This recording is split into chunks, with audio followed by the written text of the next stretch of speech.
তবে দরজা ছক করছিস, দরজায় যদি একটু ডাক হয় তাহলে গাড়ে বেরিয়ে ডাক করে দেবো। কে বে তুই? তুই কি গান মারতেছিস সেটা আগে বল। এটা তো খোকনের বাড়ি, খোকন কই?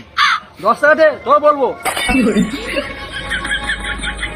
আচ্ছা, টাকা খোকন বাড়িতে নাই। এই আবার কি গান মারি ছক করছিস? তুই কে?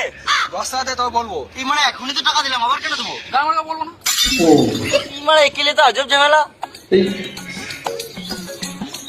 এলে 10 টাকা, এবার বল। আমি খোকনের কে ছেলে। পরিচয় জানার জন্য টাকা?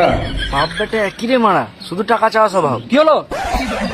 আরে তোর বাপ বলছিল তোর হাত ভেঙে গেছে।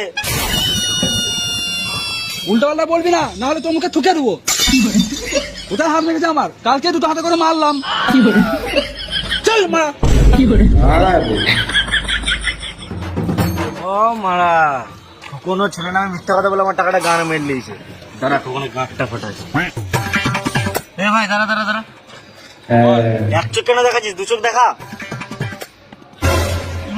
আবার এক চোখ দেখাচ্ছিস, দু চোখ দেখা। বোকা চোদা, একটা কথা কর বলবো, দু চোখ দেখা। আমি দেখাতে পারবো না।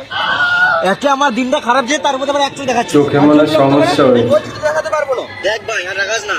ভালো কথা বলছি, দু চোখ দেখি দে, নাহলে মাথায় কিলি দেবো, এখানে ছটফটে মরে যাবি। খোকনচুদা কতবার বলবো আমি দেখাতে পারবো না, দেখতেই তো পাচ্ছি আমার একটা চোখ কানা। কানা লোক দেখাবে কি করে? এটাও ঠিক।